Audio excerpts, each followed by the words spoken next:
안녕하세요. 형광펜 성경과 함께하는 성경 공부, 오늘은 마가복음 16장입니다. 안식일이 지남에 막달라 마리아와 야고보의 어머니 마리아와 또 살로메가 가서 예수께 바르기 위해서 향품을 사두었다가 안식 후 첫날에 매우 일찍 해돋을 때 그 무덤에 갔어요. 서로 말하되 누가 우리를 위해서 무덤 문에서 돌을 굴려주리요 하더니 눈을 들어 봤더니 돌이 벌써 굴려졌으니 그 돌이 굉장히 컸었습니다.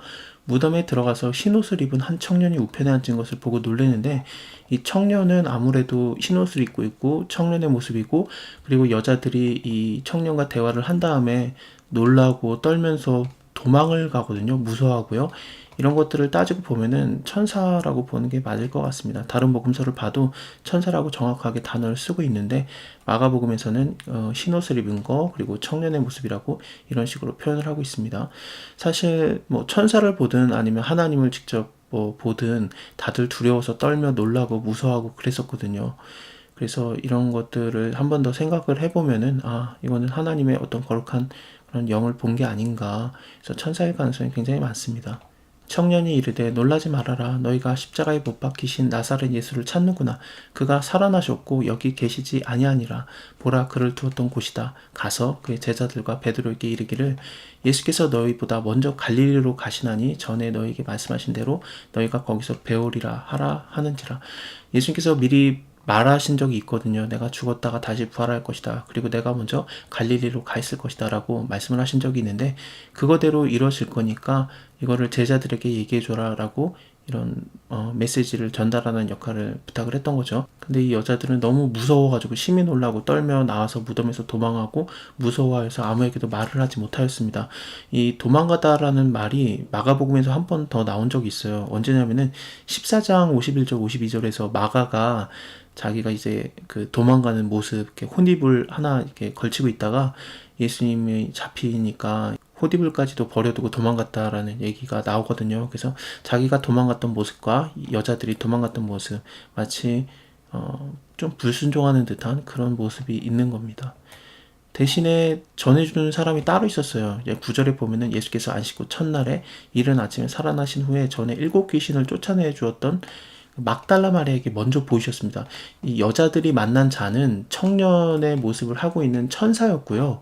그리고 7귀신을 내어 쫓아주셨던 막달라 마리아에게는 예수님이 직접 찾아가 만나준 거예요. 저는 이거 참 재밌네요. 왜냐면은 마가복음 5장에 군대 귀신 들렸던 자를 예수님이 고쳐줬잖아요. 데가볼리 지역 이방인들의 지역이었습니다. 거라사라고도 나오고 그러는데, 막 돼지 2,000마리에게 귀신이 들어와가지고 몰살당하고, 그래서 그 동네 사람들이 예수님 떠나달라고 부탁하고 그 일이 있었잖아요. 그때 그 나음을 받은 자가 예수님을 따라가려고 했었어요. 근데 예수님께서는 너는 나를 따라오지 말아라. 하나님께서 너에게 어떻게 큰 일을 하셨는지, 그리고 너를 얼마나 불쌍히 여기셨는지를 너의 친속들에게 증거하라 라고 말을 하시거든요. 그래서 그 사람이 그곳에서 전도를 하기 시작한 거고, 나중에 예수님이 두로와 시돈 지역에 갔다가 다시 돌아오실 때 거기에 4,000명이 모여요. 남자만 4,000명입니다. 그러니까 예수님이 하신 일을 드러냈고, 그것이 전도가 되었고, 그리고 또 일종의 복음이 전해진 거죠. 하나님이 나를 구하셨다. 하나님이 나를 불쌍히 여기셨다. 그런 것들을 전한 건데, 그래서 그것에서 예수님이 7병이의 기적을 행하고 그러지 않습니까? 근데 비슷해요, 여기도. 근데 마가복음 16장에서도 굉장히 좀 그게 연상이 되는 거죠. 왜냐면은 7귀신이 들렸던 막달라 마리아가 예수님이 부활했다라는 소식을, 하나님의 큰일, 하나님의 구원에 대한 소식을 전해주는 자가 됐잖아요. 그래서 이 일을 고아메라고 돼 있습니다. 군대 귀신 들렸던 자도 굉장히 많은 귀신이 한 몸에 들어와 있었던 자고, 이 마리아도, 막달라 마리아도 7귀신이 한 몸에 들어와 있던 자였는데, 한쪽은 남자였고 한쪽은 여자였고, 또 한쪽은 이방인 지역에 있으면서 이방인 사람들에게 전도를 했고, 이 막달라 마리아는 예수님의 제자들, 예수님과 함께 있었던 사람들이 슬퍼하며 울고 있는 중에 이 일을 고하는 거거든요. 그래서 복음이 확 전파될 것이다라는 게 굉장히 보여지는 겁니다. 어쨌든 그들은 예수께서 살아나셨다는 것과 마리아에게 보이셨다는 것을 듣고도 믿지 아니하였어요. 이방인들 지역에서 군대 귀신이 들렸던 자가 나음을 받은 다음에 예수님의 행하신 일을 전했을 때는 수많은 사람들이 믿었는데, 오히려 예수님과 가까이 있었던 사람들은 믿지를 않는 거죠. 그 후에 저희 중에 두 사람이 걸어서 시골로 갈 때 예수께서 다른 모양으로 저에게 나타나시니 두 사람이 가서 남은 제자들에게 고하였는데 역시 믿지 아니합니다. 그 후에 11제자가 음식을 먹을 때 예수께서 저희에게 나타나 주셨어요. 저희의 믿음이 없는 것과 마음이 완악한 것을 꾸짖으시니 이는 자기의 살아난 것을 본 자들의 말을 믿지 아니하였기 때문에 그랬습니다. 또 가라사대 너희는 온 천하에 다니며 만민에게 복음을 전파하라. 믿고 세례를 받는 사람은 구원을 얻을 것이고 믿지 않는 사람은 정죄를 받으리라. 믿는 사람에게는 이런 표적이 따르리니 곧 저희가 내 이름으로 귀신을 쫓아내며 새 방언을 말하며 뱀을 집으며 무슨 독을 마실지라도 해를 받지 아니하며 병든 사람에게 손을 얹은즉 나으리라 하시더라.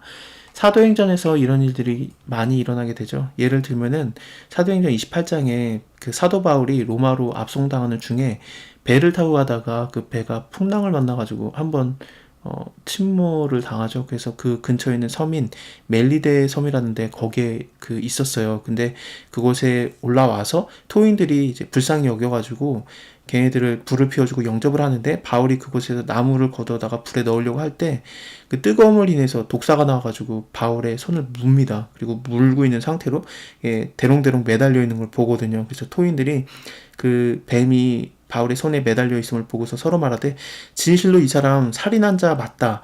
바다에서는 구원을 받았는데 공의가 살지 못하게 하심이로다 해서 이제 이 바울이 죽을 거를 기다리고 있었어요. 뭐 붙는지 아니면 갑자기 엎드려져서 죽을 줄로 기다리고 있는데 오래 기다려도 아무런 이상이 없으니까 돌려 생각하면서 이거 신이다 라고 그렇게 여기게 됩니다. 그리고 그 섬에서 제일 높은 사람인 보블리오라고 하는 자가 있었는데 그의 부친이 이게 열병이라든지 이질에 걸려서 되게 아파서 누워 있었거든요. 근데 기도하고 안수해서 나아요. 그래서 사람들이 막 바울과 함께 있는 자들, 그러니까 배에서 살아남은 자들이죠. 이렇게 폭풍이 불어가지고 배가 완전히 부서졌었는데 거기서 살아남은 자들에게 예를 올리거든요. 그런 것이 연상이 됩니다. 이게 뱀을 집으며 무슨 독을 마실지라도 해를 받지 아니하며 병든 사람에게 손을 얹은즉 나으리라. 이거는 사도행전 28장 그대로 나오는 내용들이기도 합니다. 귀신을 내어 쫓는 것도 예수님의 이름으로 얼마든지 할 수 있고 새 방언을 말하는 것은 사도행전 2장에서 당장에 나오게 될 겁니다. 주 예수께서 말씀을 마치신 후에 하늘로 올리우사 하나님 우편에 앉으시니라. 제자들이 나가 두루 전파할세 주께서 함께 역사하사 그 따르는 표적으로 말씀을 확실히 증거하시니라. 말씀을 확실히 증거하기 위해서 이런 표적들, 새 방언을 말한다든지 예수의 이름으로 귀신을 쫓는다든지 뱀을 짚으며 무슨 독을 마실지라도 해를 받지 않는 거, 병든 사람에게 손을 얹었더니 낫는 거, 이런 표적들이 말씀을 확실히 증거하기 위해서 같이 표적이 이르렀던 겁니다. 자, 오늘은 여기까지 보고요. 다음에 누가복음 때 볼게요. 감사합니다.